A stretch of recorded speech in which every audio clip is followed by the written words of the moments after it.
a record sleeve with an handwritten title. Betty must have recorded a demo. I'd be interested to hear it.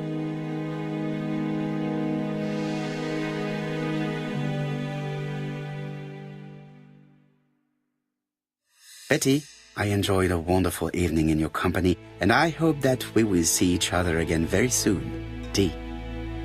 My dearest Betty, I know that your art is already spoken for, but you are the most beautiful dancer I have ever had the pleasure of meeting, and I am impatient to see you again. Adrian.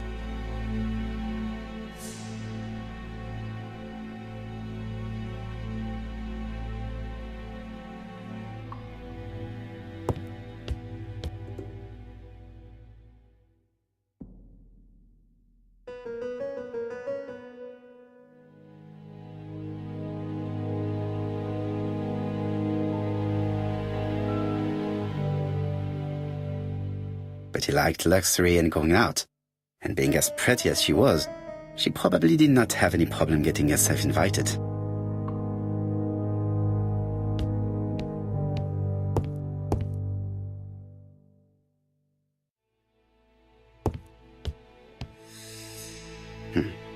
A box of new stockings. Without a doubt, Betty used to sing.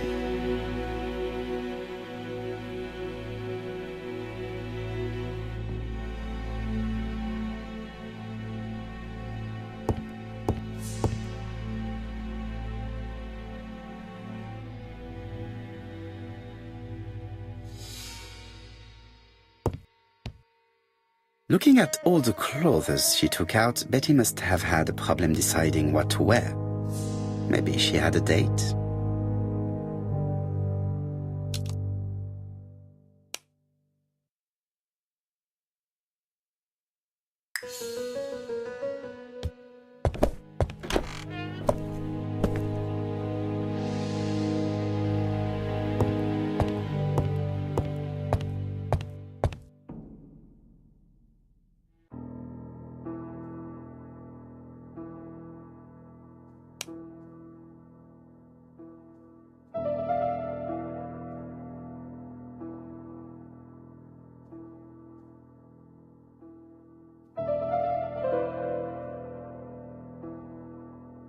Let us see.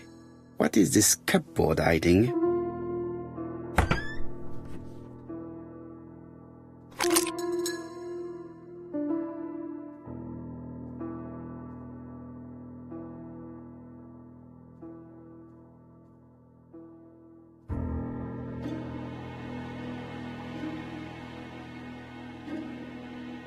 This looks like solfège.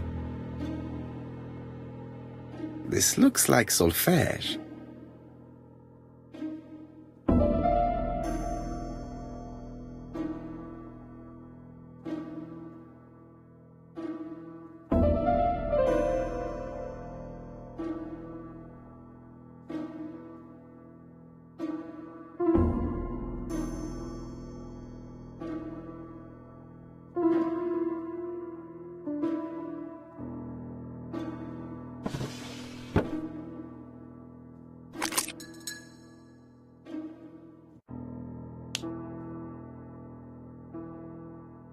There is bound to be a clue somewhere.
It looks like something goes in here.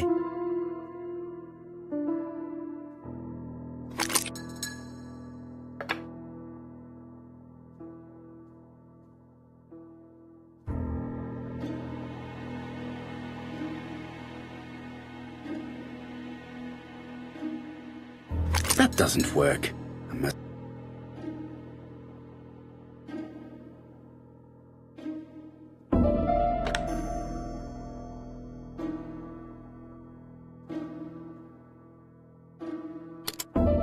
That doesn't work. I must have forgotten a step. That doesn't work. I must have forgotten.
It is not the right time.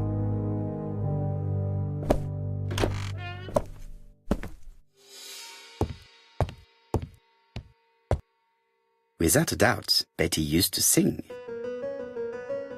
Without a doubt, Betty used to sing.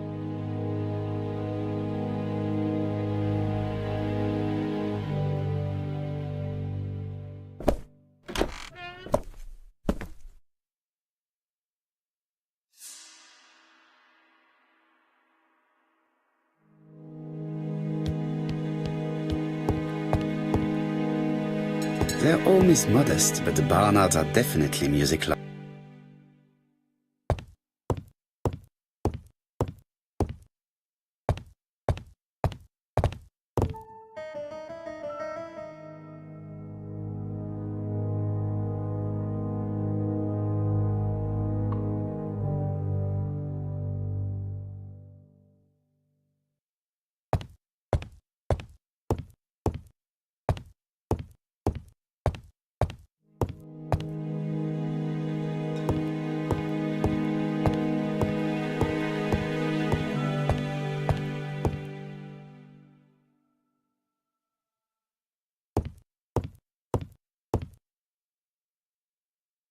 Family photos and fires.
Let us see.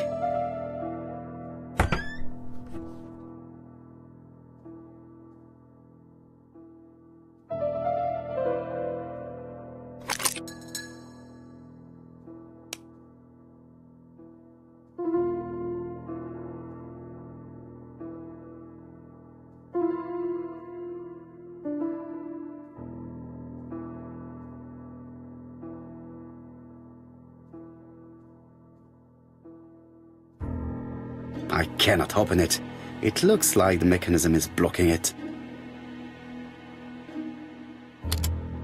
That doesn't work. I must...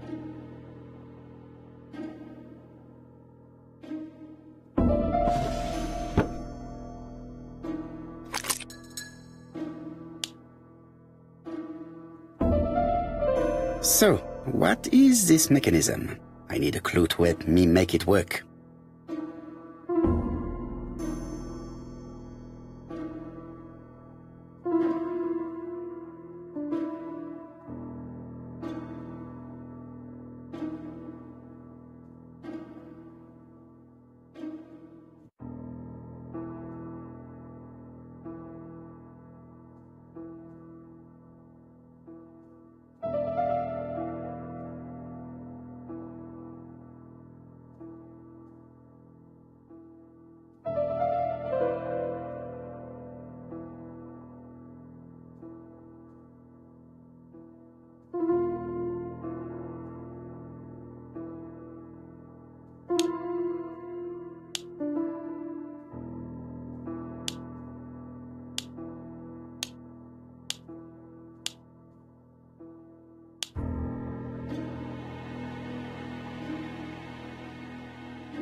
I cannot open it.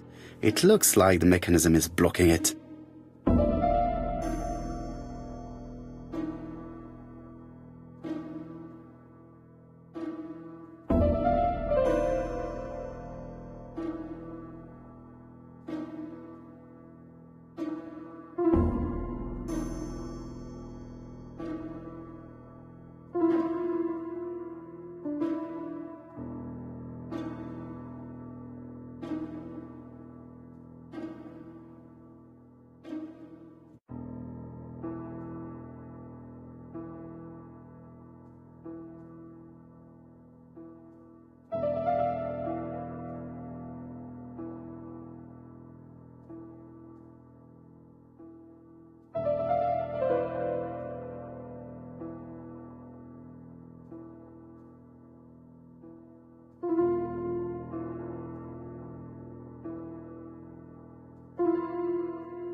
There is bound to be a clue somewhere.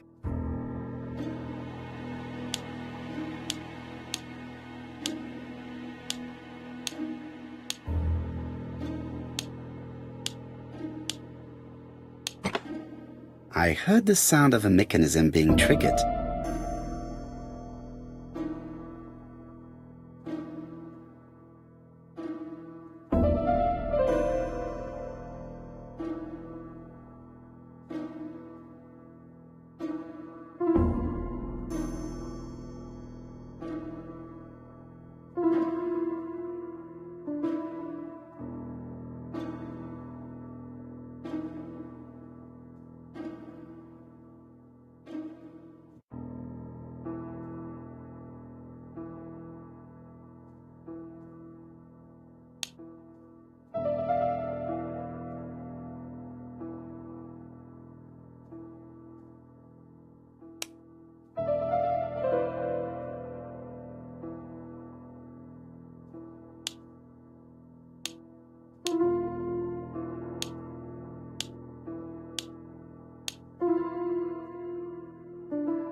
I just have to put the record on the gramophone and start it.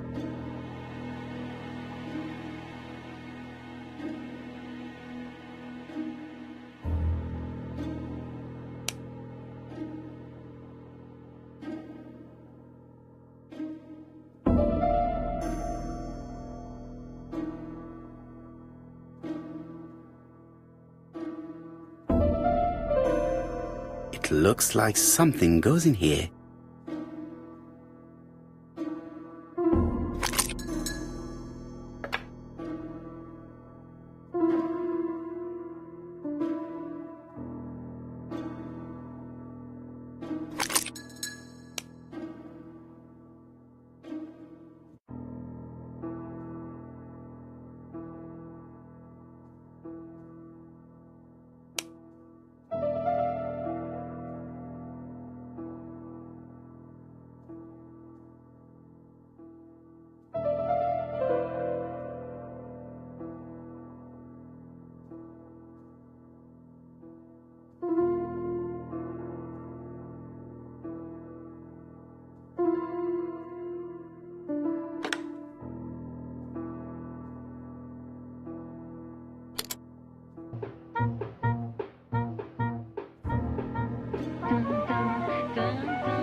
Oh, Donald! We're in the middle of recording. Sorry, Betty, but it's not wise. The doctor said you should rest your voice. You're such a killjoy sometimes.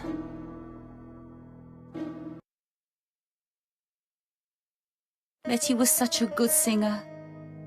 It's true. Did she have any problem with her throat? Yes, she had to be careful with her voice. Of course, she didn't follow the doctor's advice. If Don didn't insist, she... Well, it's too late for all that now.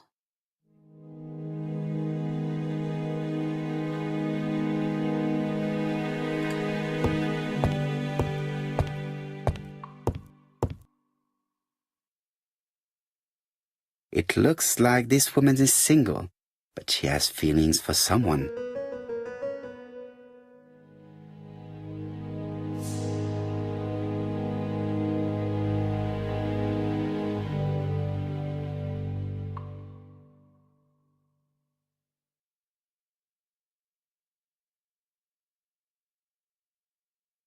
She is looking so intensely at this photo.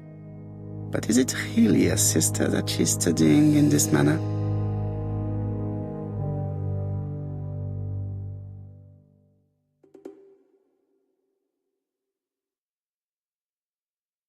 They made the perfect couple, am I correct? Yes, in a way. She was pretty and he... Well? He's a bright man, with a promising career ahead of him. He would have made Betty a good husband. He was always attentive and generous. Oh, a true gentleman. I hear a note of envy in your voice. You must have heard wrong.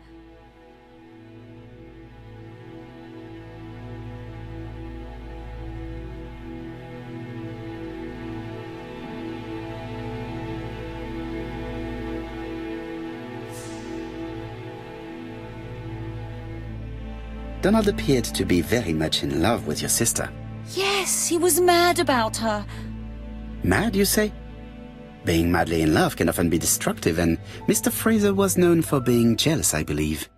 No more than average. Men are always slightly possessive, especially when they are with a pretty woman.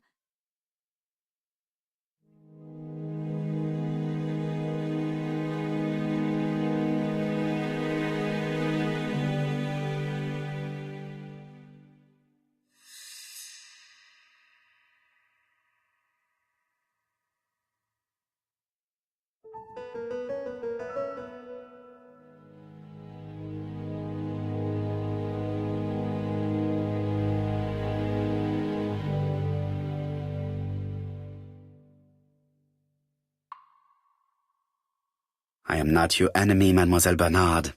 And you are not my friend either, Mr. Poirot, sir.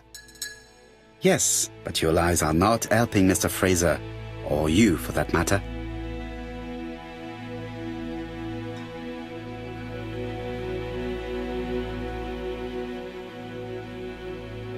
This case is much more complex than you think. It would appear that your sister's murder is the second in a series that we have to stop as quickly as possible. The first was in Andover, and the same as your sister, the murderer sent me a letter informing me that a crime would be committed in that town. Now can I count on your honesty? Yes, you have my confidence, Mr. Poirot. Don is a quiet and sensitive young man. Slightly reserved, too. And as is often the case with reserved people, when he flew into a temper, he completely lost control. He could be so violent. Betty was frightened. And when was this? The first time was about a year ago. But they rowed more recently. Donald found out that Betty had lied to him. She said she was going out with a girlfriend, but she went out for dinner with a married man. It was an awful scene. She told him that until they were married, she was free to go with whoever she pleased. Donald turned quite pale and started shaking and kept saying one day... Well? He'd commit murder.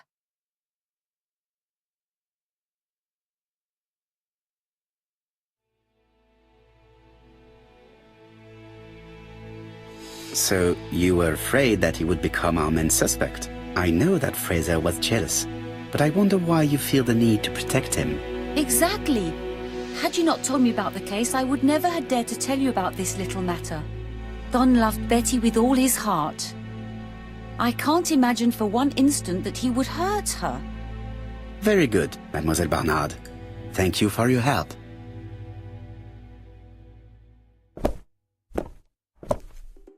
Fraser is at the Ginger Cat. The police haven't spoken to him, but they want to. Très bien, Hastings. Let's see him now. Au revoir, mademoiselle. My deepest condolences to your parents. Of course, Mr. Poirot. And don't be too hard on Don. He's more fragile than he looks.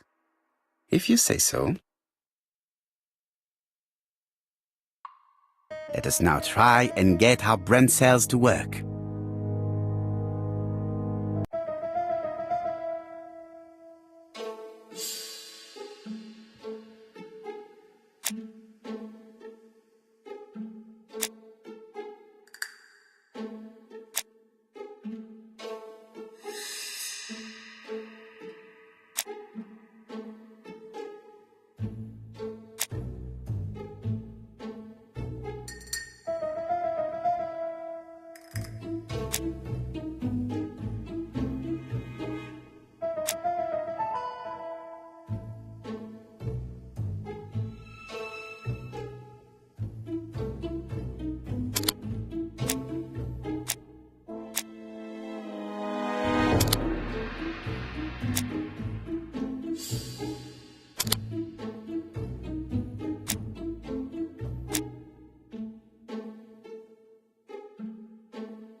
Let us now try and get our brain cells to work.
You've seen Fraser, Hastings.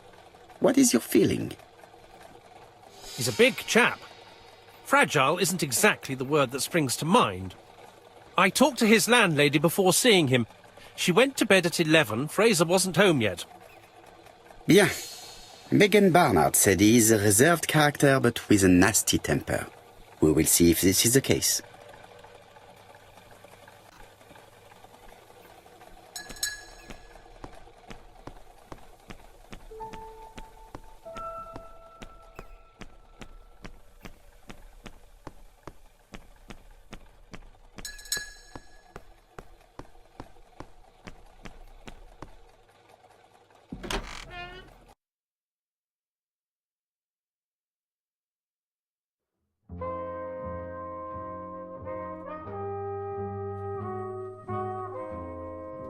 How do you do, Mr. Fraser? You Hercule Poirot. Mr. Hastings said you wanted to speak to me. Yes. I know that it may not be the right time, but I would like to ask you a few questions.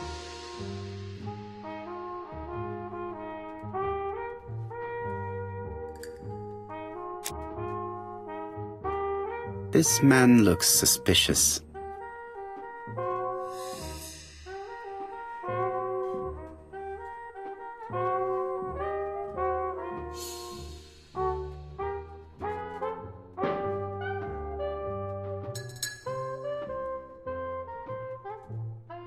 Donald Fraser is in a terrible state, as if he hadn't slept all night.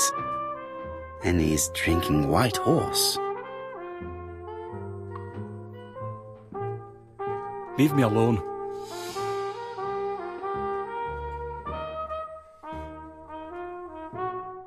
Tell me that it's a mistake. That Betty isn't dead. Sadly, your lady friend has been murdered, Mr. Fraser. Oh, Betty, if only you'd listened.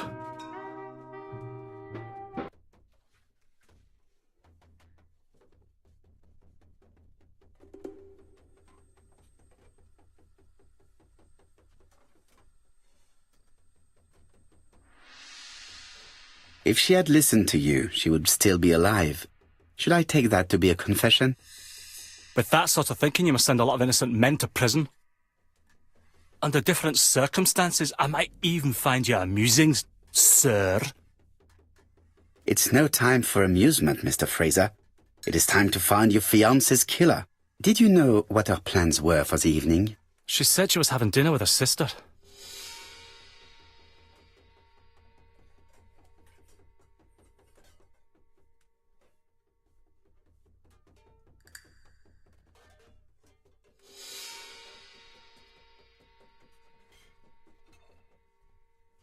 Yet, Megan only returned to Bexhill this morning, Mr. Fraser.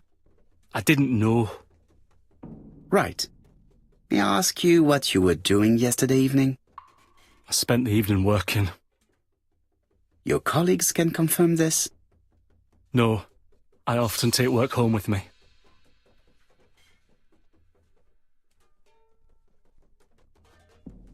Therefore, you have no alibi, Mr. Fraser. That's right. But that doesn't make me a murderer, Mr. Poirot. I would like you to leave now, please.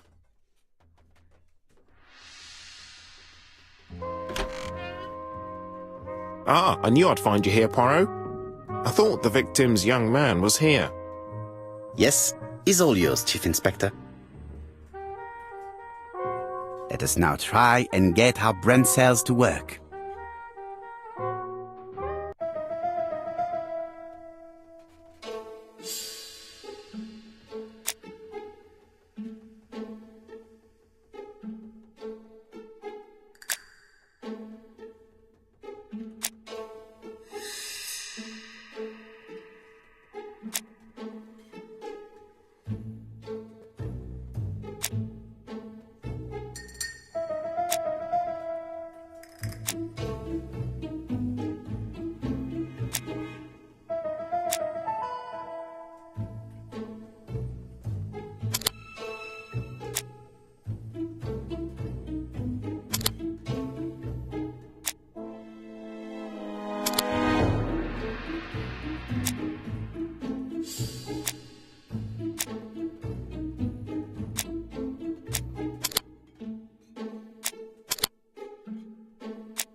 Fraser doesn't have an alibi and he's extremely jealous.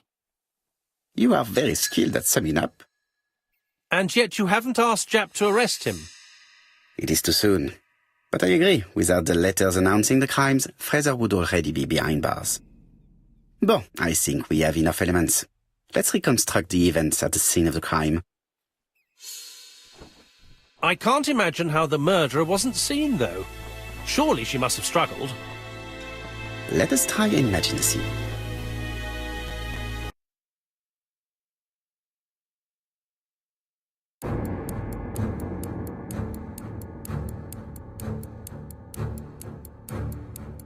The killer and the victim are walking on the beach. Miss Betty has a bag, a belt around her waist, and carries her shoes in her hand. Both of them walk slowly to hut number 5.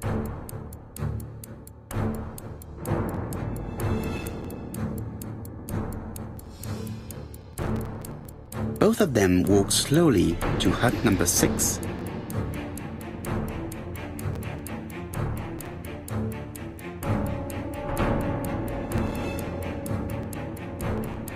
Miss Betty enters the hut. She leaves without her belongings. Then she hides a coat.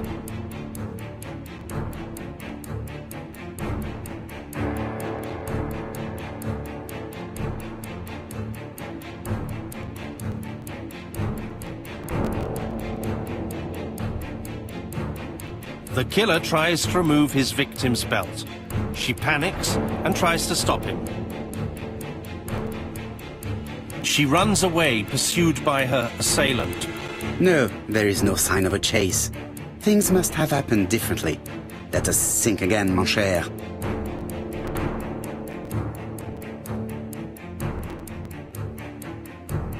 The killer and the victim are walking on the beach. Miss Betty has a bag, a belt around her waist, and carries her shoes in her hand. Both of them walk slowly to hut number 5. Both of them walk slowly to hut number 6. Miss Betty enters the hut. She leaves without her belongings. Then she hides a coat.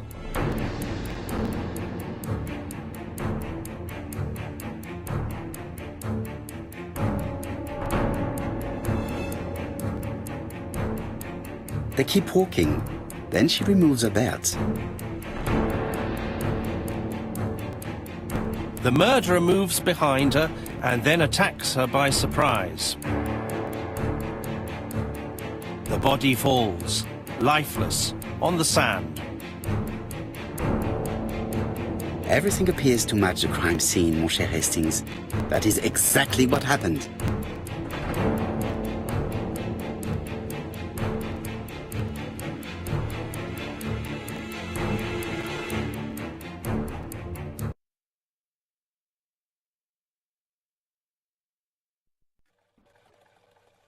Without the ABC, we might have suspected Mr. Asher and Mr. Fraser. But by signing his crimes, the murderer is making sure he's accused. In a way, it is very generous of him. Generous? The murderer seduced Betty in order to lure her to the beach and kill her. Indeed, the young woman was certainly careless, but not stupid enough to follow a stranger. What are you planning to do, Poirot? Return to London, mon cher Hastings.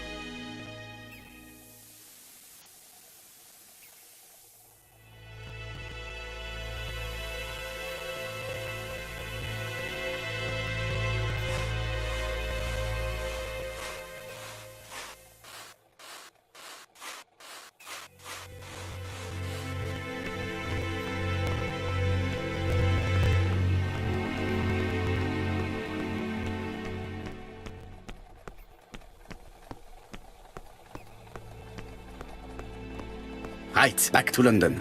There is nothing more for us to do here.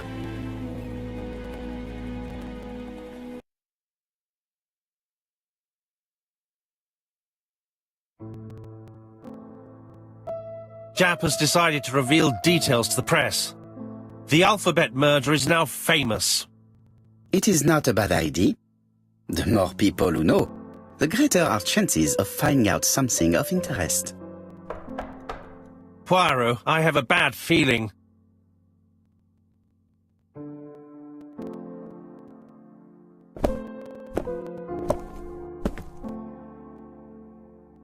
Poor Mr. Poirot, not so good at these little criminal matters as you thought yourself, are you? Rather past your prime, perhaps. Let us see if you can do any better this time. This time, it's an easy one.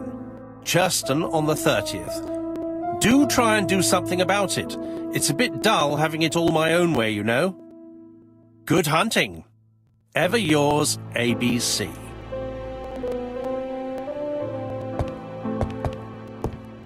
Good hunting. Did you hear that, Poirot? The murderer seems to be taking it all as a game, a challenge.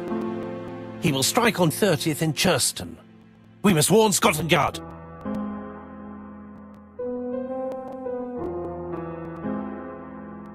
No time to lose. We must prepare our suitcases for Churston. Mon Dieu, it is already 10 o'clock. I will call Scotland Yard immediately.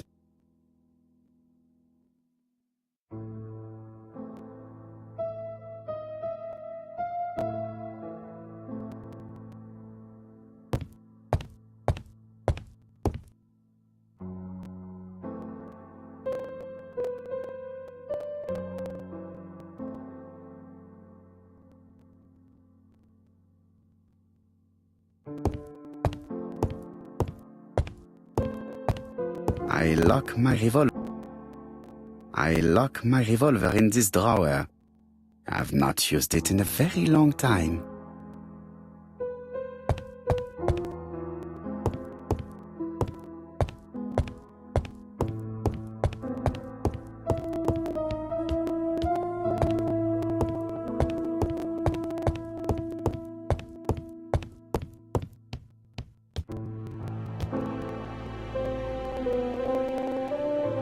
Daily Flicker, July 30, 1935.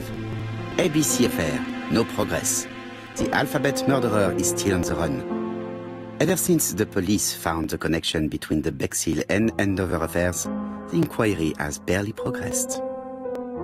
In this issue, we are publishing provocative letters sent by the killer to Hercule Poirot. Unfortunately, they have not yet helped to find him. Daily Flicker, July the 26th, 1935. The Bexhill Horror. Young maid strangled on the beach. Killer struck at midnight.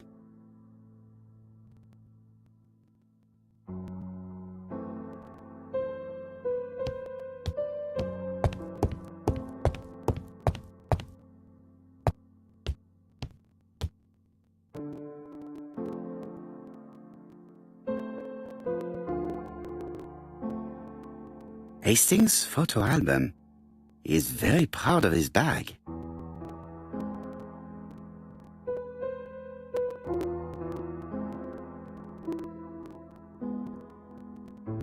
Bexhill-on-Sea, Sussex, population 24,703.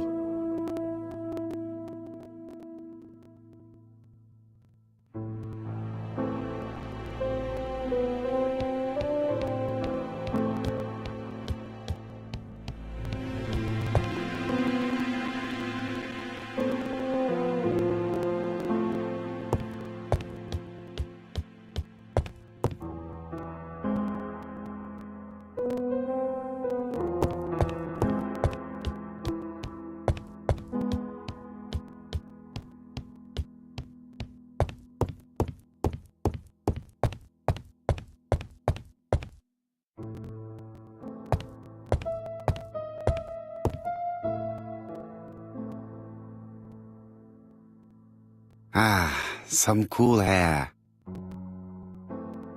It is not a good time.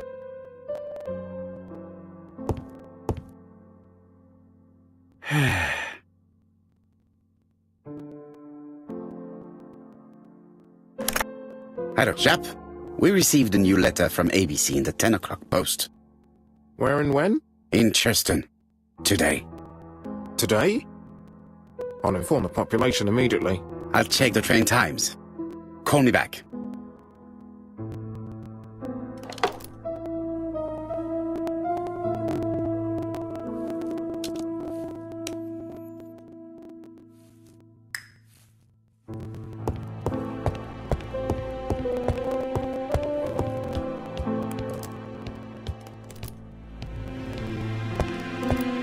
Hastings, what you are doing is an absolute disaster.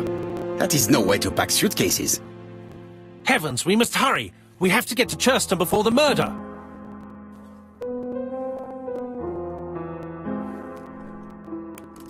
Hastings, order and method are always necessary, regardless of the circumstances. Okay, okay. I'll let you pack them. All the same, it really is a disgrace to leave your belongings in such a mess.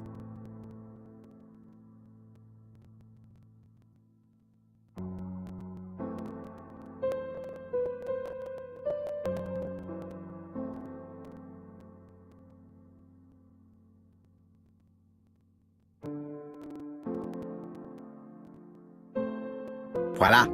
It only took a minute. Poirot, you were right. I've just consulted the ABC guide. There's no hurry. The next train doesn't leave till 11:45. You see, there is no need to hurry. We will not be in Churston until tomorrow morning, after the murder. But why has the murderer warned us so late? It's not what he usually does. Did he do it on purpose? Very good question, Hastings. We should also compare the letter we have just received with the other two, although I have very little doubt about what we will find.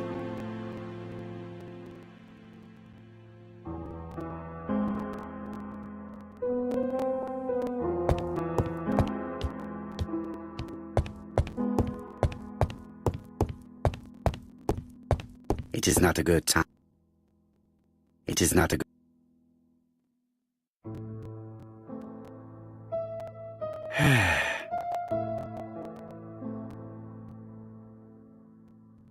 It is not a good time.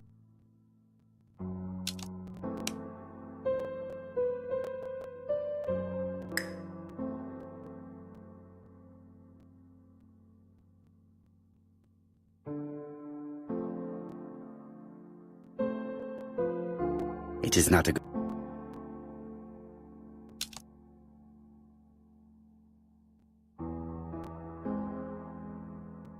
Poor Mr. Poirot. Not so good at these little criminal matters as you thought yourself, are you? Rather past your prime, perhaps? Let us see if you can do any better this time. This time it is an easy one. Churston on the 30th. Do try and do something about it. It is a bit dull having it all my own way, you know. Good hunting. Ever yours, ABC.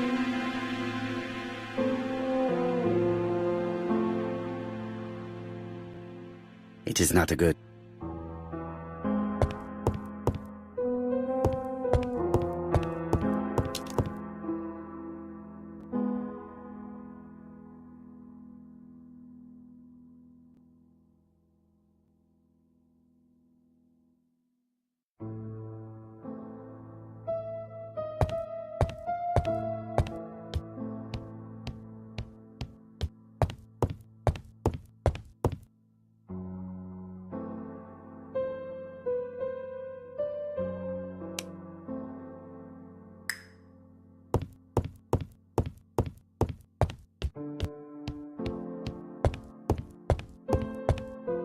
It is not a good...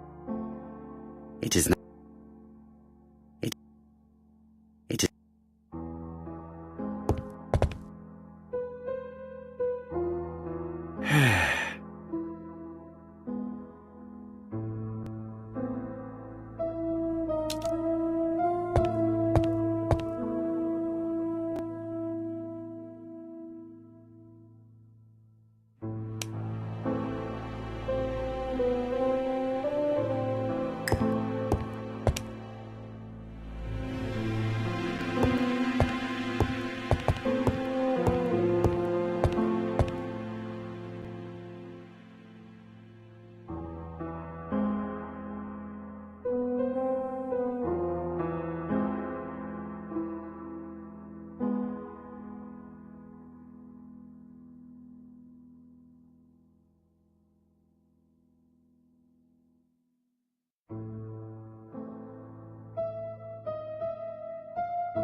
In his haste, Hastings tore the envelope.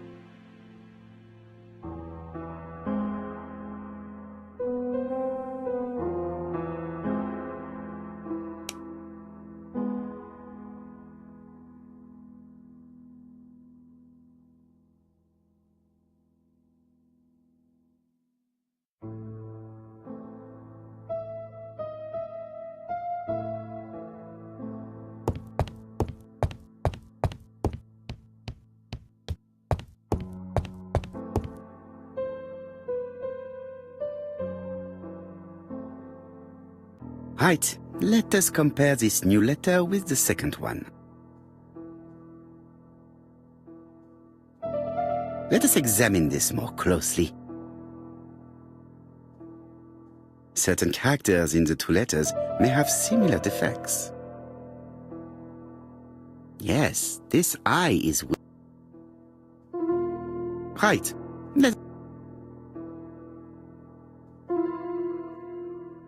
Yes, the I have to find...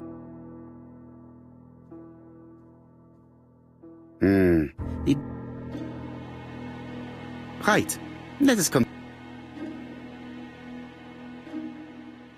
Of course, I have to find some...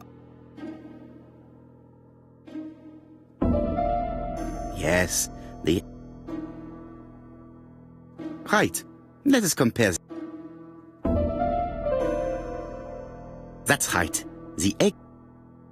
My theory was right. These two letters were written with a... Let us...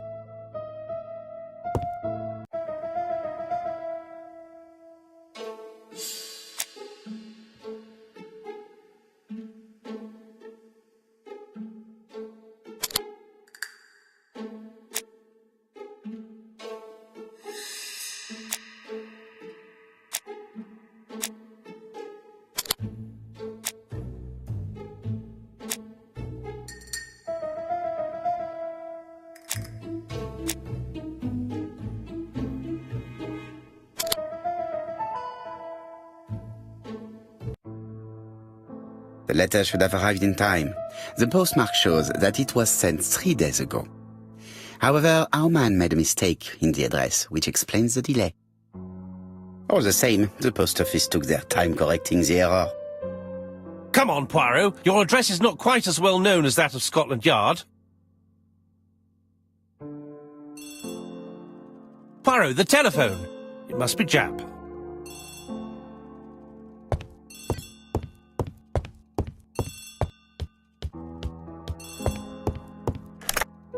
I have some news from Churchton. Bad news, I'm afraid. Sir Carmichael Clark was murdered while out on his evening walk. Sir Carmichael Clark. The name is familiar to me. He was a famous throat specialist, one of the best in London. A wealthy man, he retired to Combside, a beautiful house by the sea. He collected antiques. Are you going there? Yes, let's meet on the train.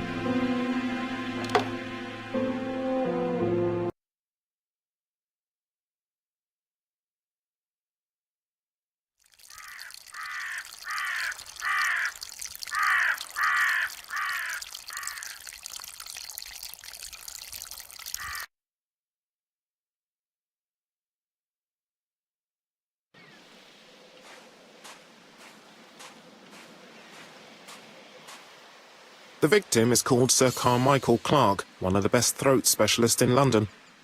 The body was still warm when we found it. If we'd been warned earlier, we definitely could have saved him. It appears that the murderer made a mistake when he wrote his letter. A mistake? Lucky for him. And what if he did it on purpose? No. He's defined his madcap rules and he's sticking to them. It's a matter of pride for him. Shall we go up to the house, Poirot?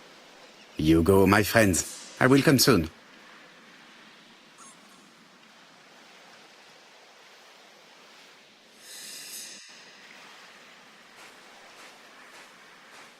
The vegetation behind the bush has been trampled. The body is just in front of a bush, one of the only bushes in the surrounding area.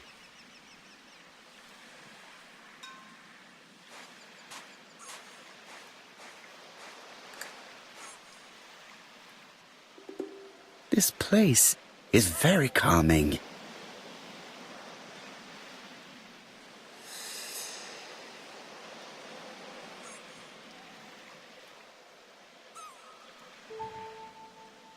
The site is exceptional. It is easy to imagine that Sir Carmichael used to enjoy stopping here every evening.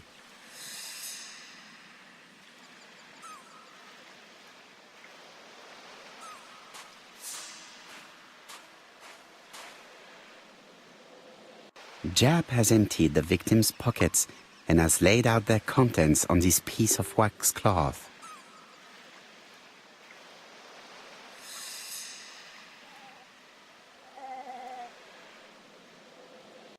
A signet ring, very probably with the Clark family's coat of arms.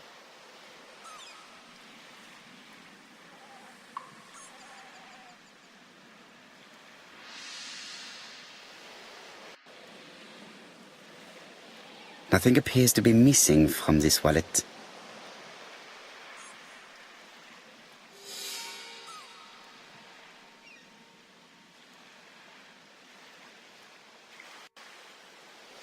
An oriental dragon. It's an old piece, much older than the pocket watch on which it was fastened.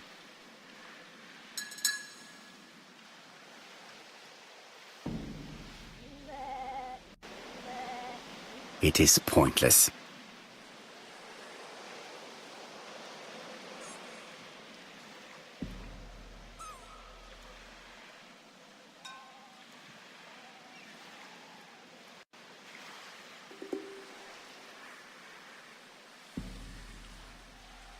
An ABC guide. The murderer's customary signature, covered in blood this time.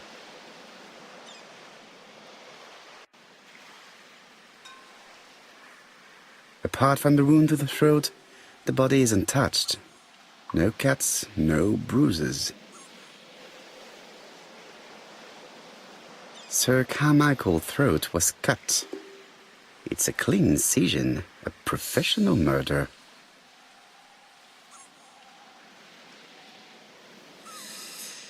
The gravel on the path has been sprayed with blood that covers a conical-shaped area, which starts at the body and becomes wider as it moves further from the bush. Let us now try and get our brain cells to work.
Sir Carmichael had his back to the bush when the killer cut the throat from behind.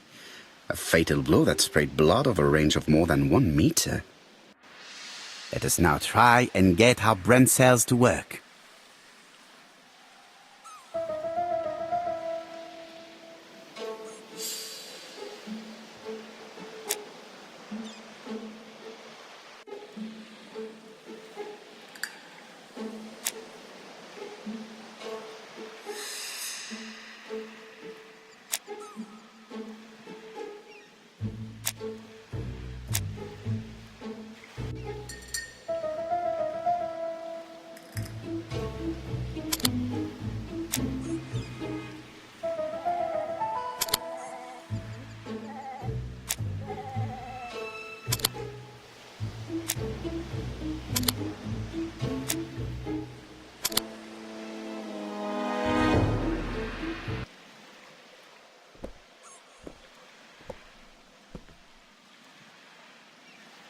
Have you finished, Poirot? Chief Inspector, many questions remain unanswered, but I am certain of one thing.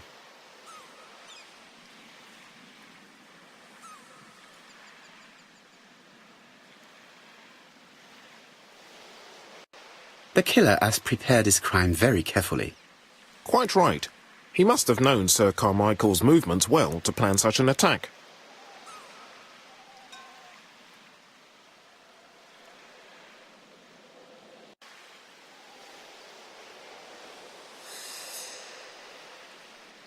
The murderer struck with terrible savagery.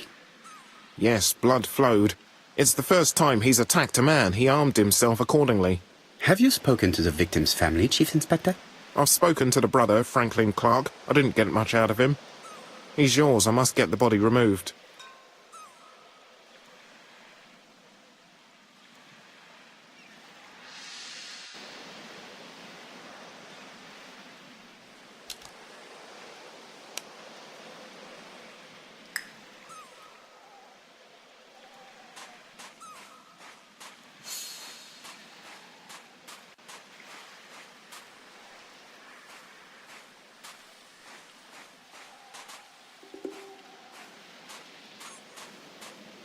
The body is just...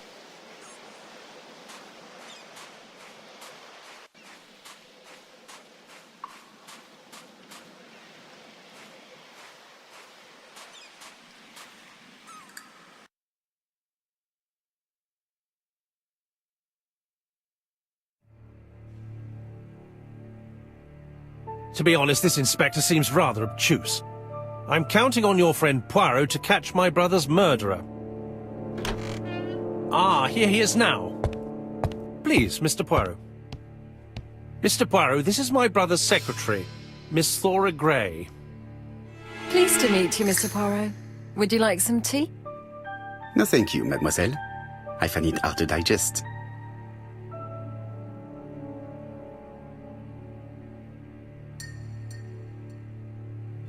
Hastings does not like very hot tea. He's going to blow on his cup for a good while before drinking. It is not the right time.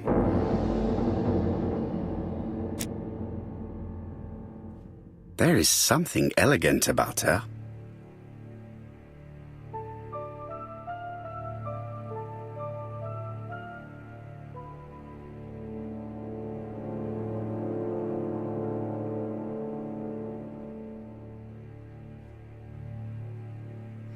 She has good taste, except perhaps in her choice of jewelry. Please excuse me, I have to take care of Lady Clark.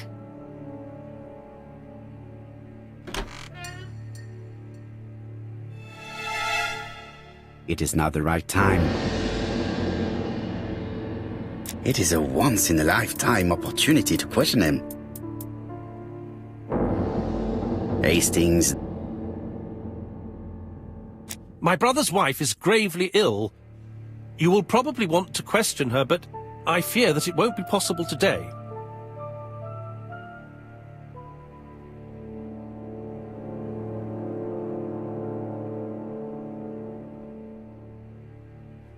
Of course, I understand. Someone set a trap for your brother. Who was familiar with his habits?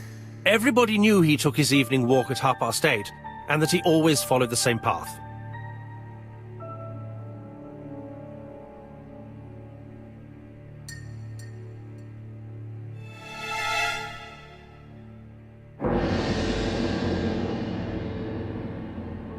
And did people of the village know Sir Carmichael's habits?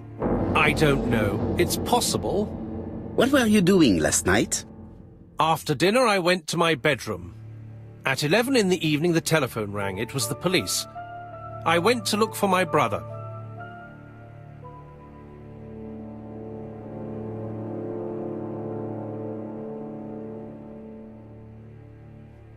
Was it your favorite novel? The Railway Children by Edith Nesbit. I know it's a children's book, but it's enthralling. So it was you who found the body?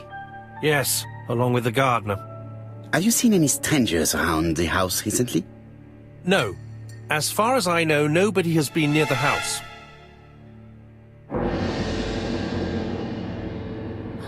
Miss Clark. Oh, Lady Clark must have fallen from her chair. I have to help Miss Grey get her up.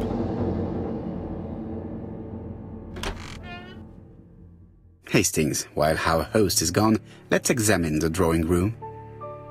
But, Poirot, a gentleman shouldn't...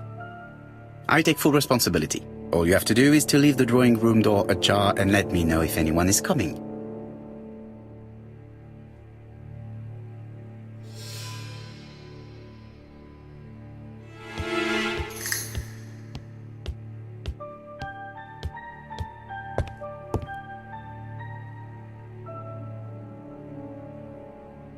A turtle.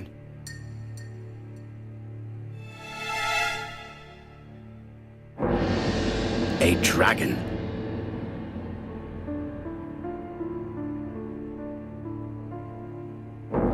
A tiger.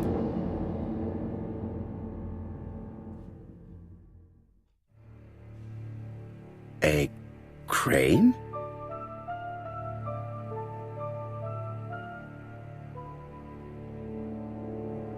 It is an emperor.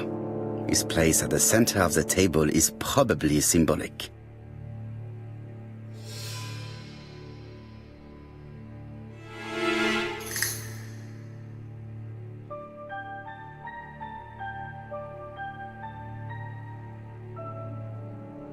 Comside's private collection, purchases since 1920.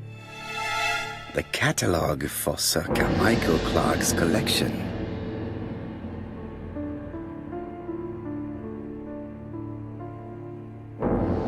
Dragon, dragon, dragon. Sir Carmichael showed himself to be very consistent in his collection's theme.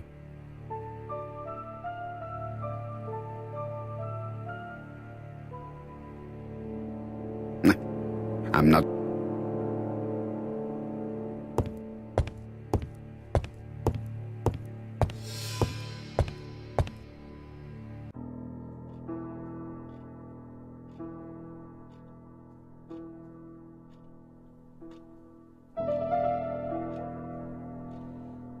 The cardinal points. This book could maybe help me. Each cardinal point is associated with one animal and one color. In the middle sits the imperial dragon, and out of respect, all the others are turned towards him.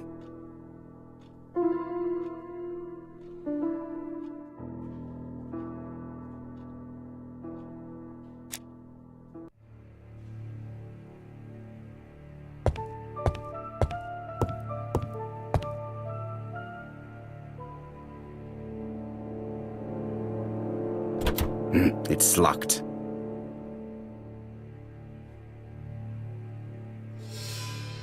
Sir Carmichael's collection.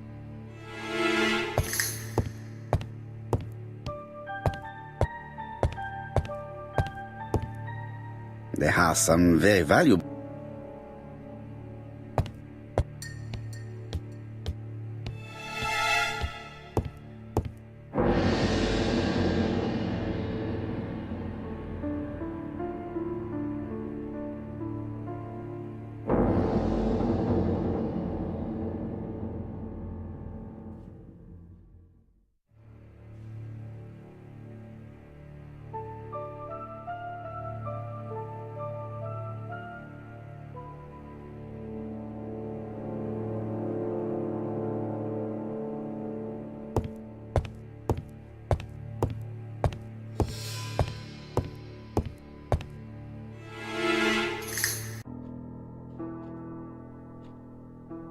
Turtle, the dragon, the crane, and the tiger.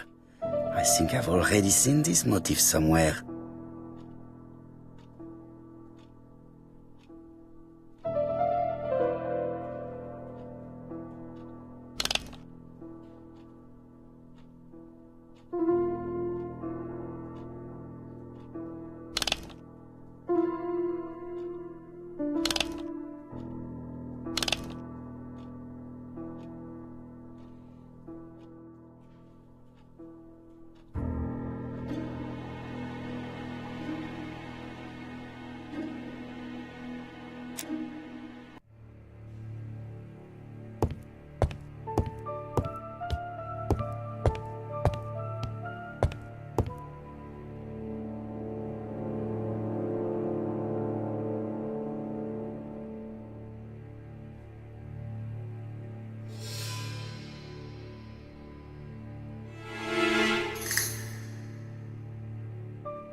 A turtle.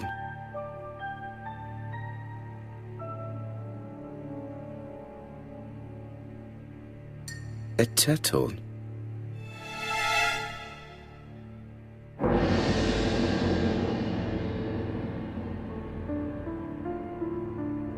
A crane?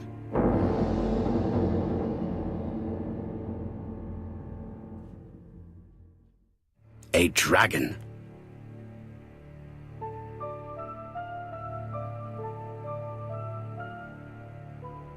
A tiger.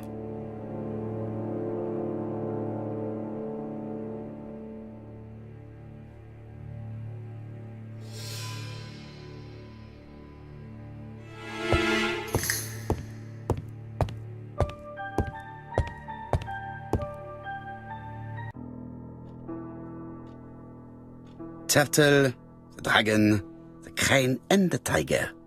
I think I've already seen this motif somewhere.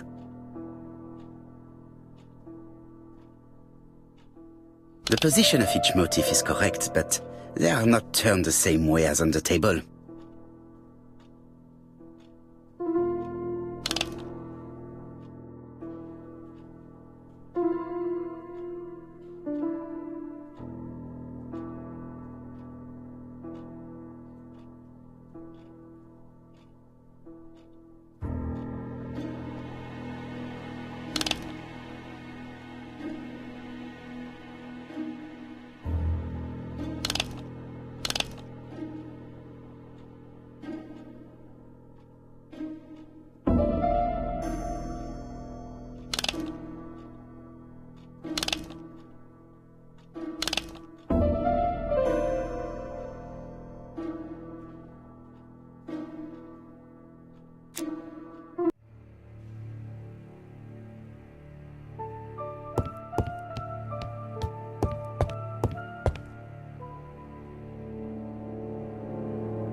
A turtle.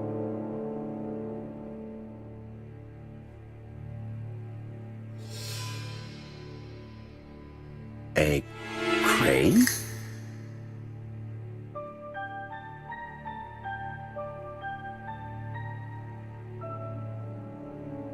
A dragon.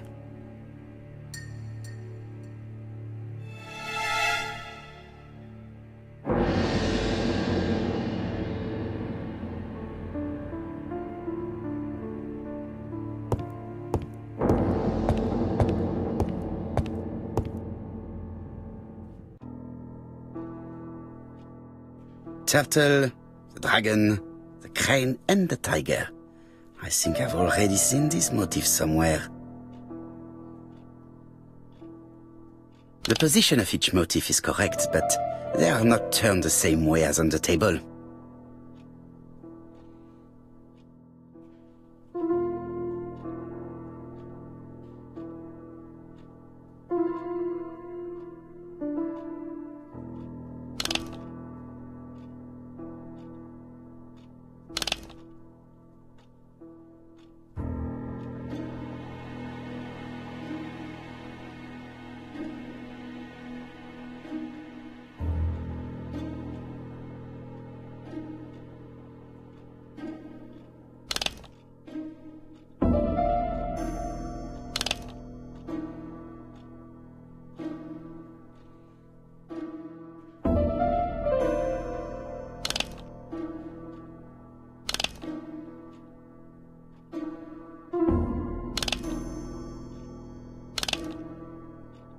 The position of each motif resembles that of those on the table. The position of each motif resembles that of those on the table.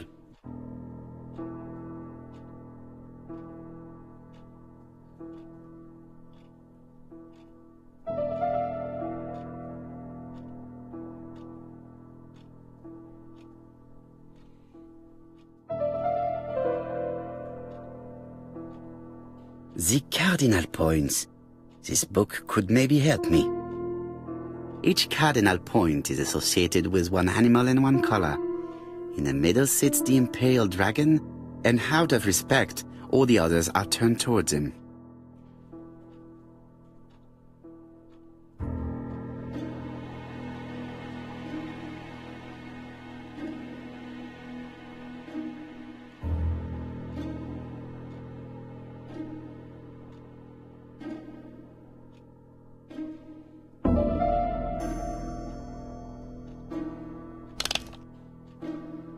The position of each motif is correct, but they are not turned the same way as on the table.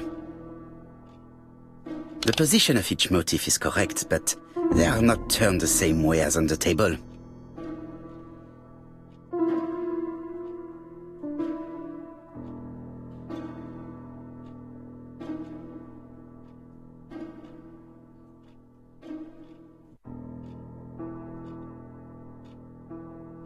The position of each motif is correct, but they are not turned the same way as on the table.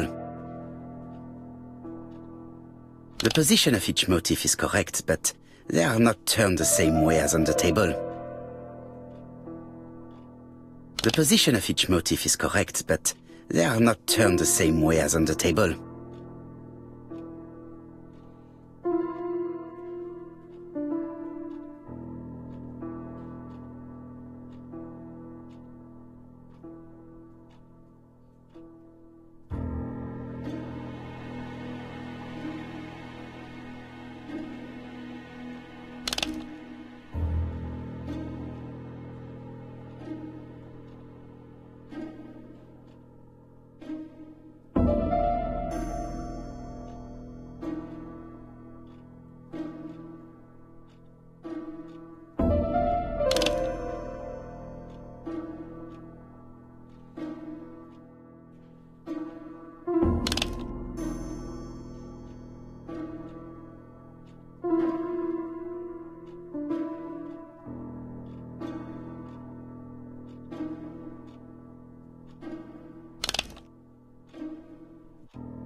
I think I heard a bang.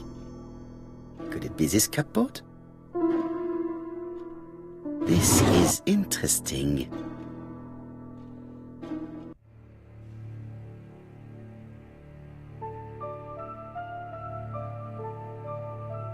Ernest Logan, MD, Brighton Cancer Institute, 201 Dusk Road, Brighton, Sussex. To Sir Carmichael Clark, MD, Comsite Churstone, Devon. Brighton, 1935, January the 5th. As a man of science, I owe it to you to be completely frank. Lady Clark, your wife is suffering from a generalized terminal cancer. I confess I didn't suspect anything like that during the first exams. But with the test results I have received today, there is unfortunately no place for doubt. I estimate that Lady Clark's life expectancy is no more than 1 year. Hospitalization would not help in her case, so I advise you to keep her at home and provide her with as much morphine as required to ease her last moments. Yours sincerely, Ernest Logan.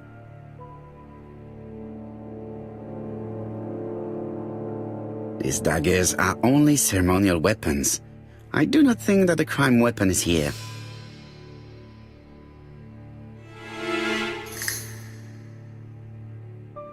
Here's Miss Gray. Sorry to keep you waiting. Lady Clark's condition requires regular care. I believe you want to ask me a few questions. Indeed, mademoiselle. This porcelain is remarkable. Is it old? It's about 3 centuries old, I believe. Wait, let me find the reference.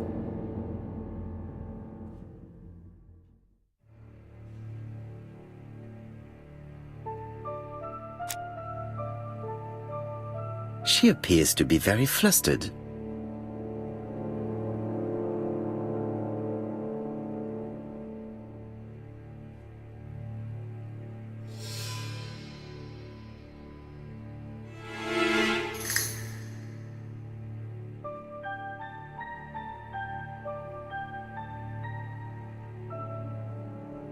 Just a minute, please, Mr. Poirot.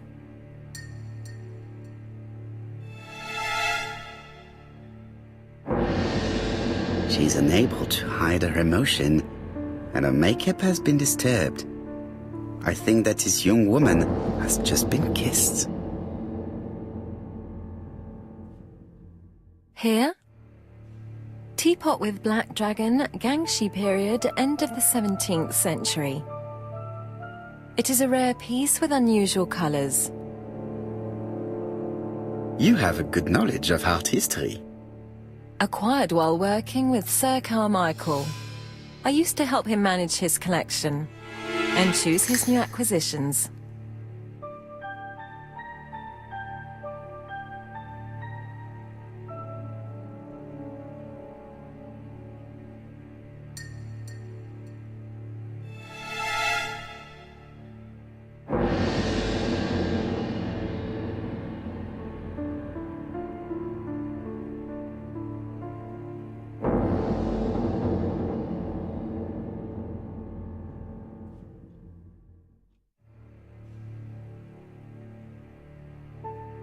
Did you have a good relationship with your employer? He treated me well, and I am sorry for his death.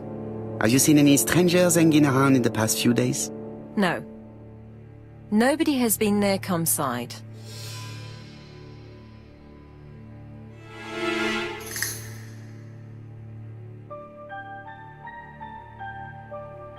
Tell me what happened last night.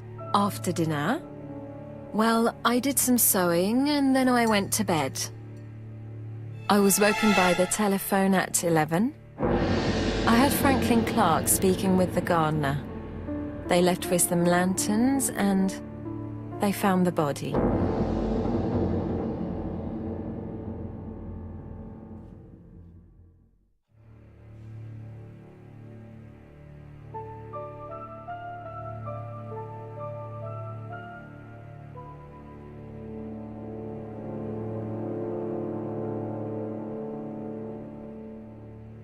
Am I right thinking that something is going on between you and Franklin?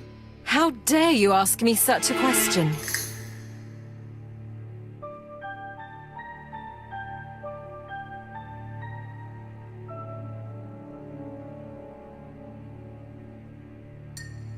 And you? How do you dare kiss your good friend in the house of a dead man? Mr. Poirot, you are behaving despicably.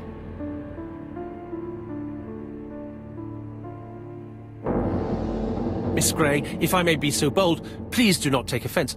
My friend has rather unusual methods, but all he wants is to find the murderer. Yes, I understand. I must rest. Please excuse me. Earlier, you asked me to watch the living room door for you. I don't wish to be indiscreet, but sometimes a gentleman stumbles upon a secret without intending to. That is sometimes the case. And I saw Franklin Clark kissing Miss Grey at the foot of the stairs. Do you think this is a common occurrence? No, I saw emotion, intensity. I think it was their first kiss. Well done, mon ami. Well spotted. However, I don't think I completely understand this business. Why did Sir Carmichael not defend himself? He appeared to have been active and strong. The murderer did not give him a chance. Let us try and reconstruct the scene.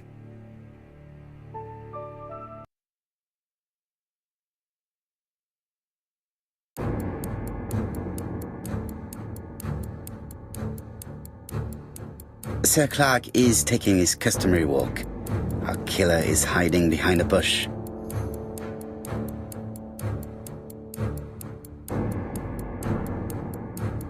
The old man walks quietly along the graveled path.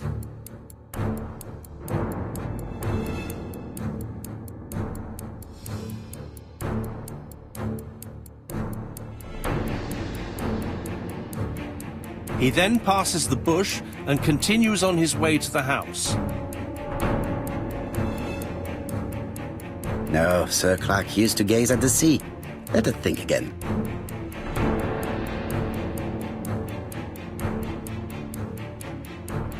Sir Clark is taking his customary walk. Our killer is hiding behind a bush.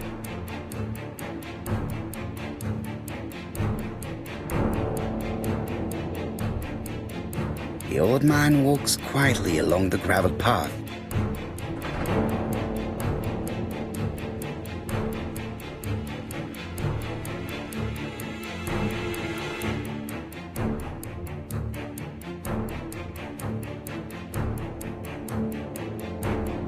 Then he turns towards the sea to gaze at it.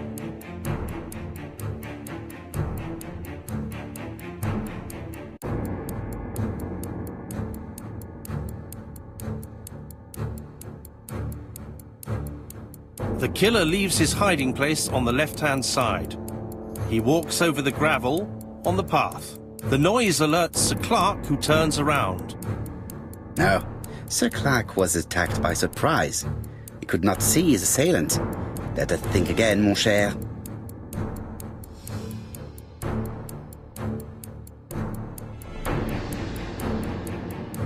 Sir Clark is taking his customary walk. Our killer is hiding behind a bush.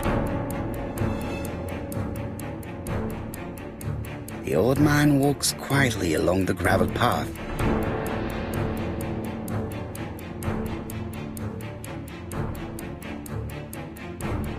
Then he turns towards the sea to gaze at it.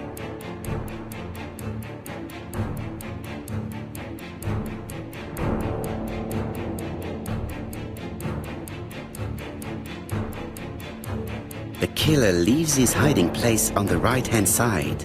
He approaches silently over the grass.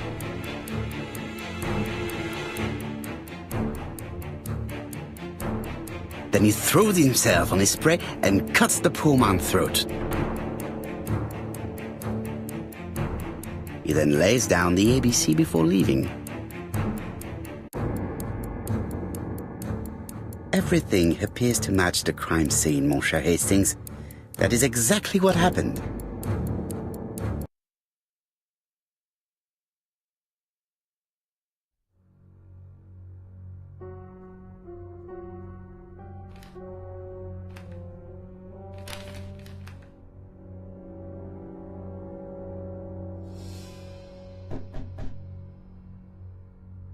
Oh, just a minute. I'm getting dressed.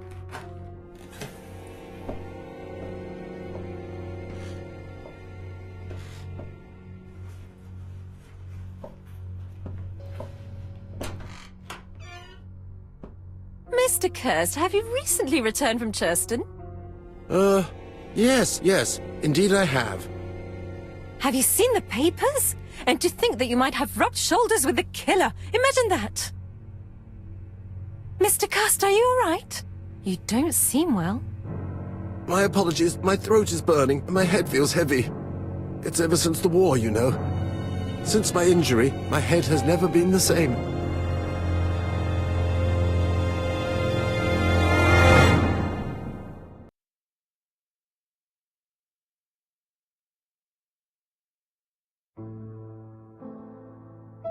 Poirot, it's a pleasure to be with you again after all these years.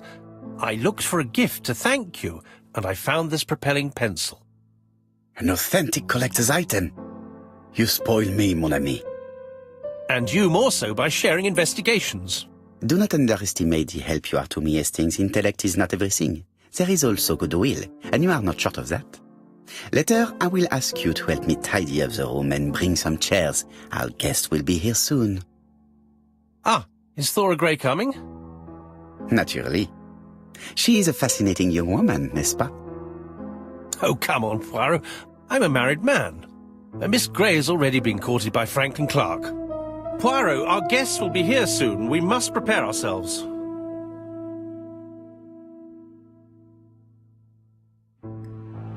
I should take advantage of the silence to examine them.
I ought to concentrate on my guests.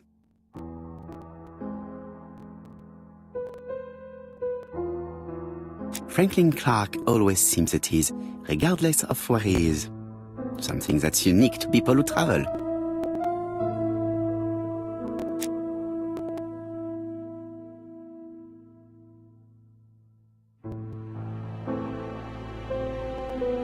The song says, "Sometimes I love a blonde who comes from Eden by way of Sweden.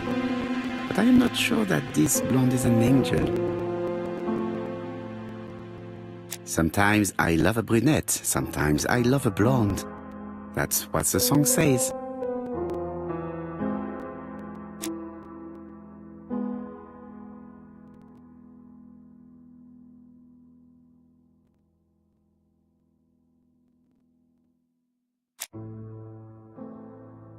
Donald is always on edge.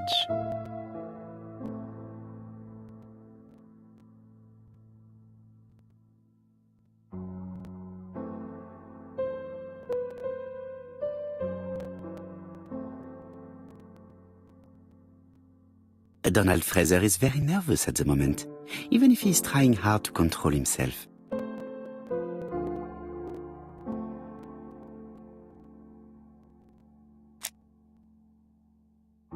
She appears to have taken more care with her appearance than the last time.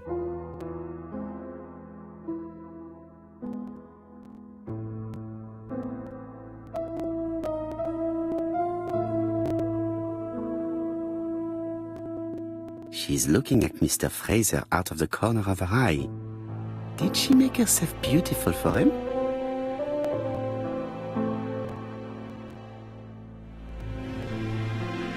I wish to thank you all for coming.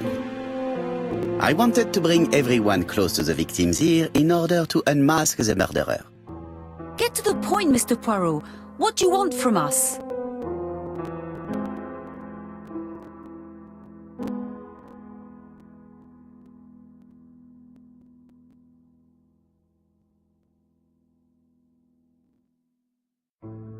Megan, dear girl, please be patient. Mr. Poirot, how dare you address me by my first name? Please excuse me, mademoiselle. What I ask is that you search your memories. The murderer must have left some trace. Yes, he must have prepared his crimes very carefully. Tout à fait. He did not get to Bexhill at midnight in order to strangle a young girl whose name by chance starts with P. Must we go into that?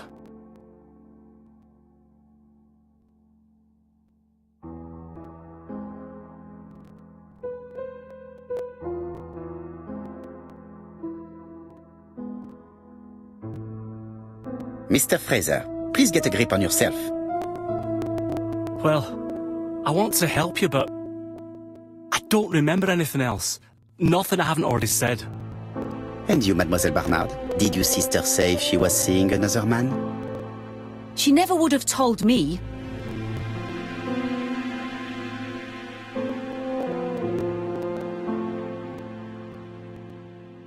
Allons, surely sisters have no secrets. She never spoke about any of that to me. Do you believe me or do I have to repeat myself? Betty knew I didn't approve of her behaviour. Her flirting was spoiling any chance she might have had. Tell me, mademoiselle, what did you talk about with your sister? Silly things. Her new dress. She wanted a pair of black stockings to go with it. Mother bought her a brand new pair. The day it happened, she was crying.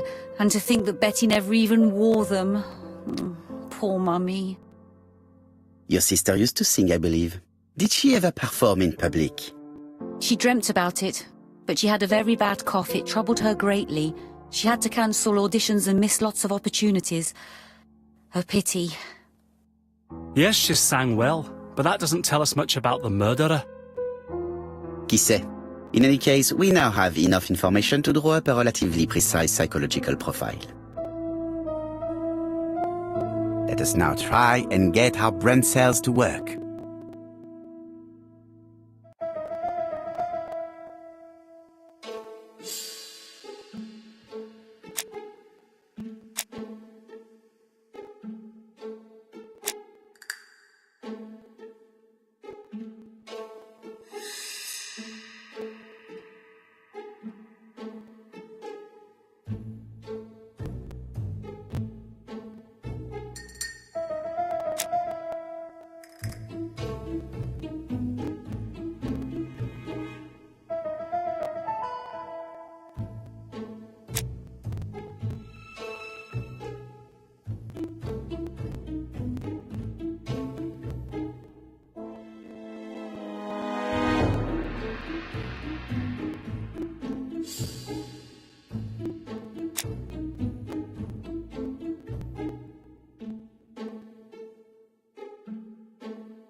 So, ladies and gentlemen, we can now surmise without too much risk of error that our adversary is calculative, sure of himself, a seducer of outstanding intelligence, that he has plenty of self-control, and that he likes railways.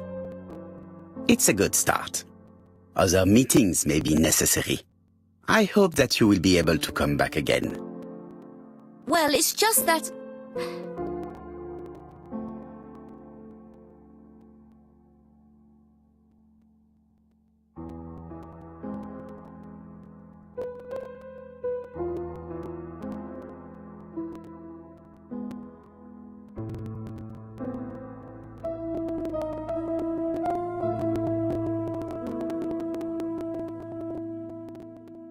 Is something bothering you, Mary?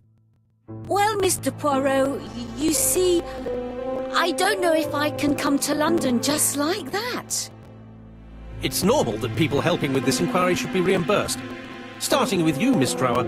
Please allow me to pay for your train tickets.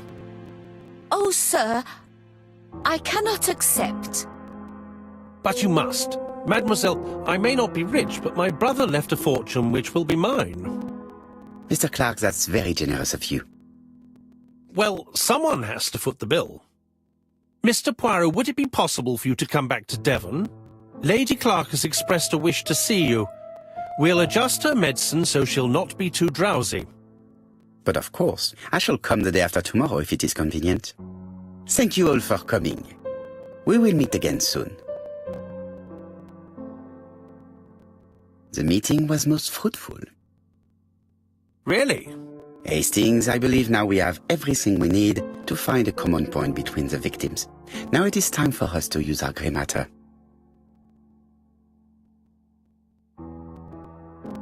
Let us now try and get our brain cells to work.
The first two victims suffered from bad throat, and that was precisely the specialty of the third victim, Dr. Clark. We have a lead. It would pay to take a closer look at the medical records of Dr. Clark's patients. We'll do so during our next visit to Churston. I will do it myself, mon ami. You must remain in London just in case ABC sends us another letter. Very well, as you wish.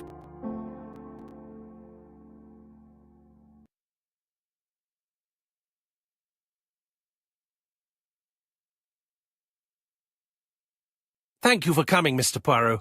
Lady Clark is waiting for you in her bedroom on the first floor. Please excuse me, I cannot stay for the interview.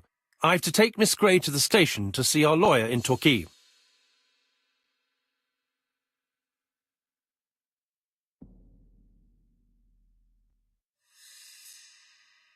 Are you leaving Churston for good? Miss Gray very kindly stayed with me to settle my brother's affairs, but naturally she prefers to find a position in London. Ah, très bien. I'll be absent all morning, Mr. Poirot, but the nurse is coming soon.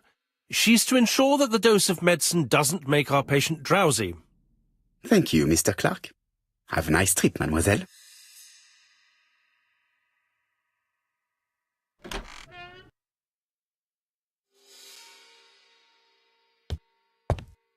It would be rude to make Lady Clark wait any longer.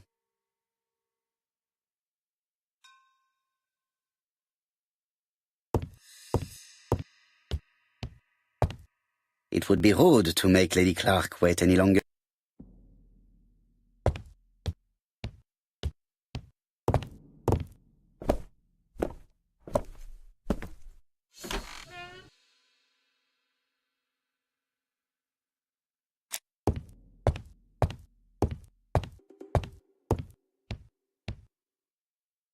This poor woman is very ill.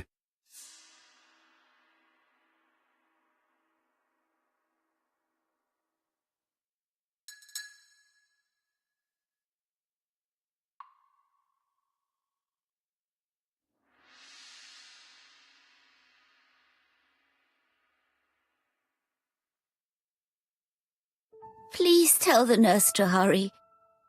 Please.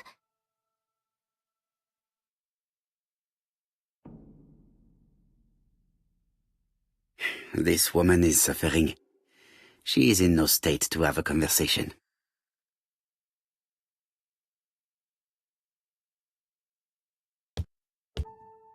It would be rude to make Lady Clark wait any longer.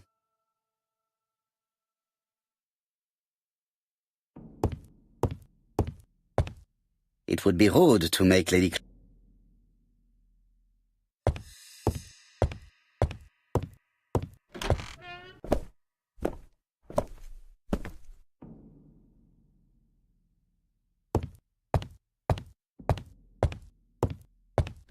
It's closed.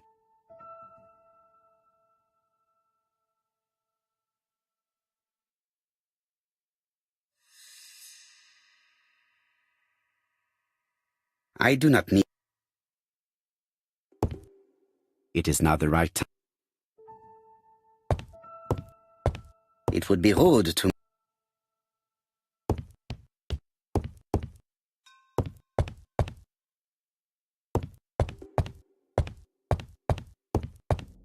I am not going to leave comms.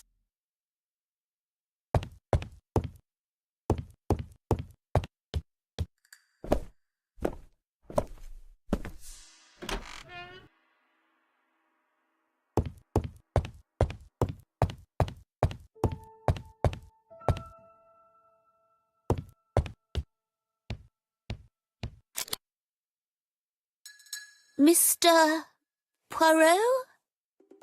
My respects, madame. Thank you for coming. Thank you. Have you seen the nurse? She should have been here by now. Oh, I'm sorry. The telephone in the hall is ringing.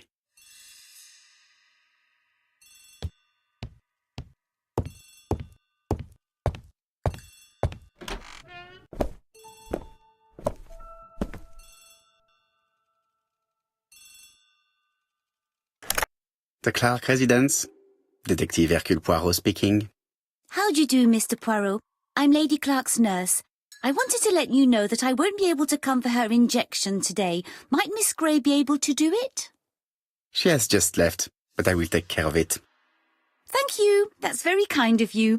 You'll find the skeleton key to open the medicine cabinet hidden in the lion trophy. You can count on me. Au revoir, mademoiselle. Oh, thank you kindly. Goodbye, Mr. Poirot.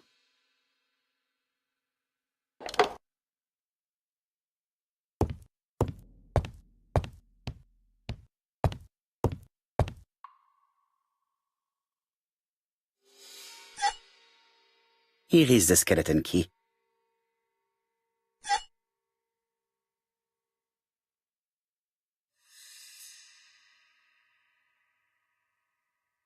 April 1925, Aceh Province, Sumatra.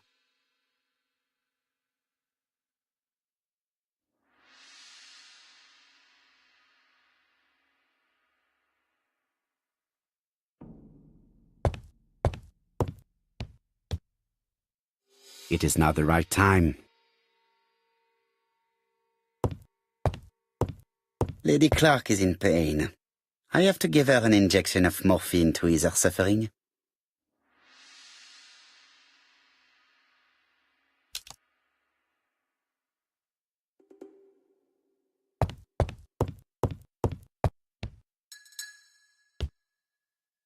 Lady Clark is in.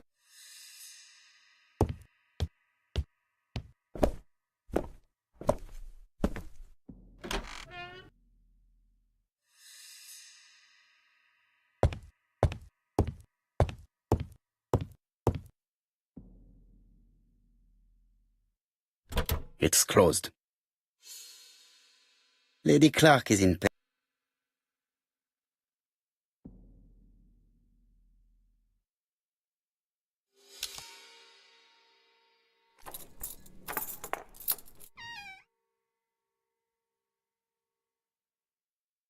Ah, Mr. Poirot.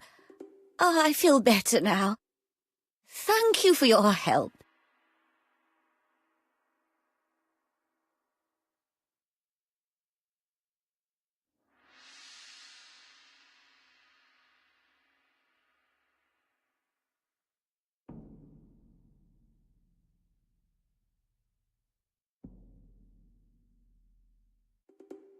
You asked for me, chère madame. Yes, yes, of course, I wish to speak with you. But what was it about? No doubt. You wish to talk to me about what happened to your husband? Ah, yes. Oh, poor Carmichael. Has the madman who killed him been caught? Not yet, chère madame. There was a great many people in Cheston on the day of the murder. Indeed. People go straight to the beach. They don't come near Coomside. So, there were no strangers around the house that day? Who said that? The people who live here. Your brother-in-law, Miss Gray. Miss Gray? Oh, I don't like her. Franklin wanted her to stay, but I insisted she should go, immediately. You are entitled to do so, naturally. I'm pleased that you approve. The others have been taken in by her. But at least you can see through that self-pity act.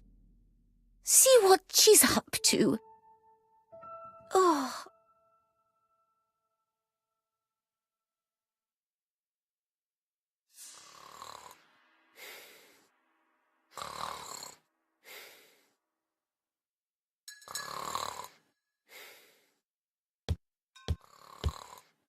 This subject would probably be useful to me.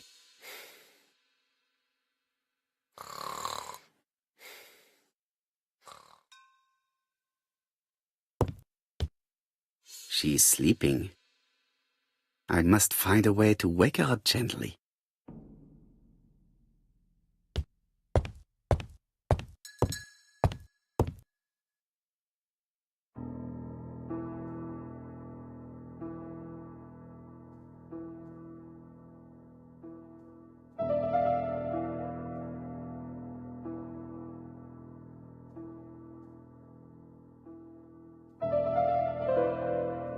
The mechanism appears to be broken. The mechanism appears...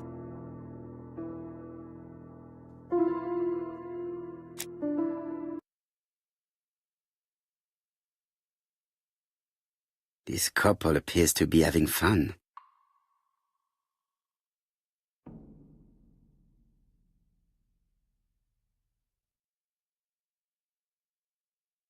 Lady Clark and Sir Carmichael were very happy, but they did not have any children.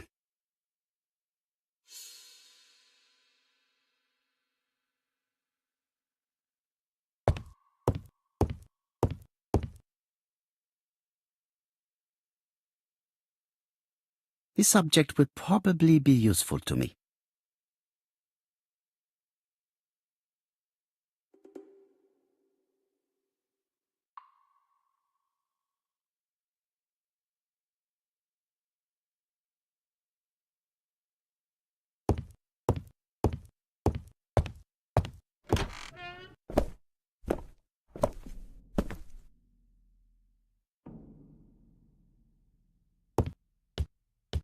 I must find a way to wake her up gently.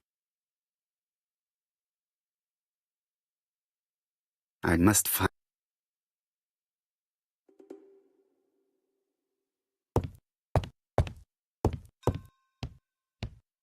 It is now the right time. I must find a way.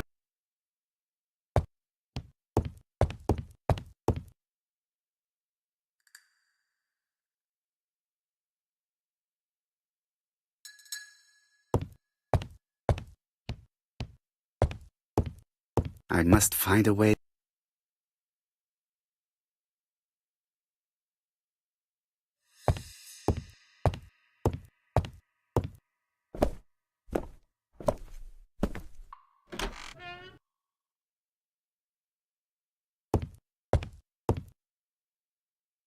Lady Clark and Sir Carmichael were very happy, but they did not have any children.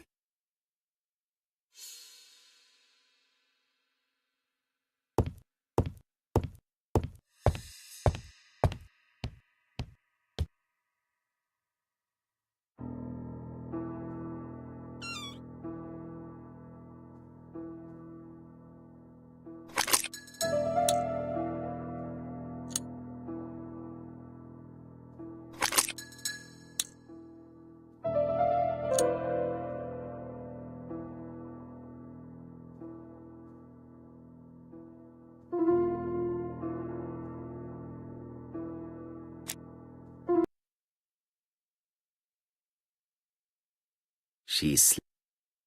I must find...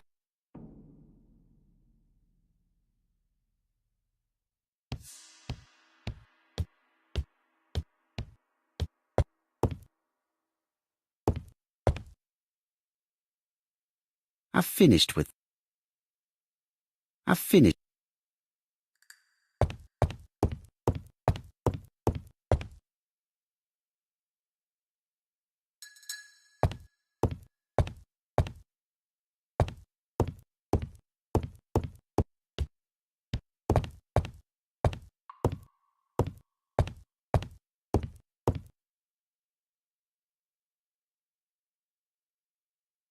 Lady Clark and Sir Carmichael were very happy, but they did not have any children.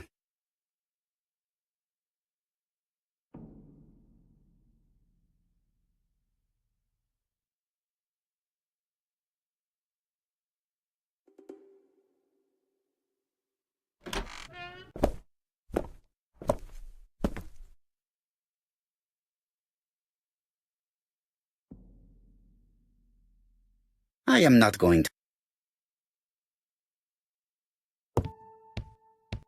I must find a way to wake her up gently.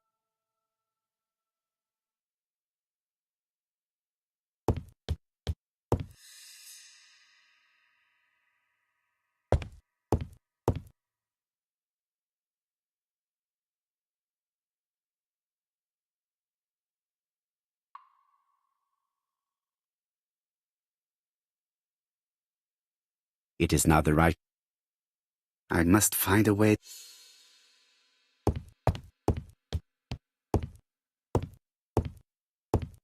I must find...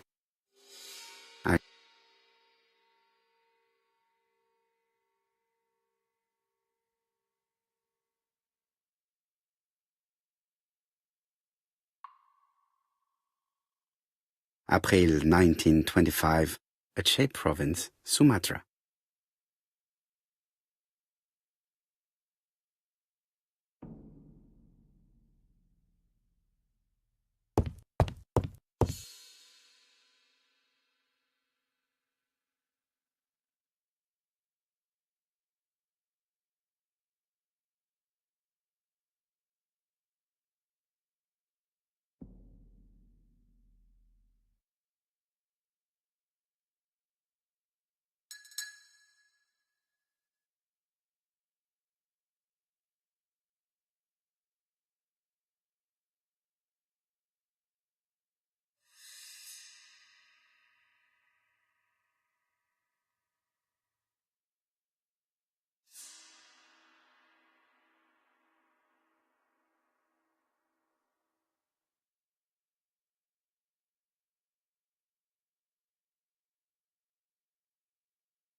I hope that Hastings will not be cross with me.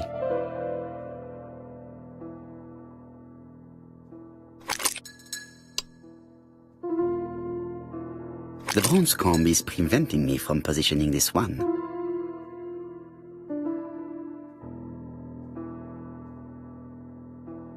Does not make any sound.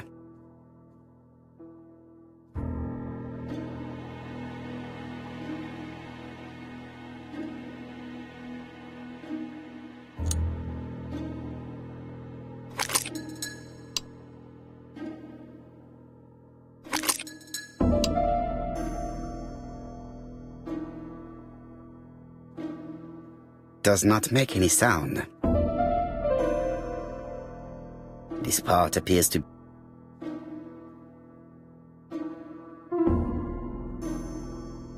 Does not make any sound. Does not make any sound.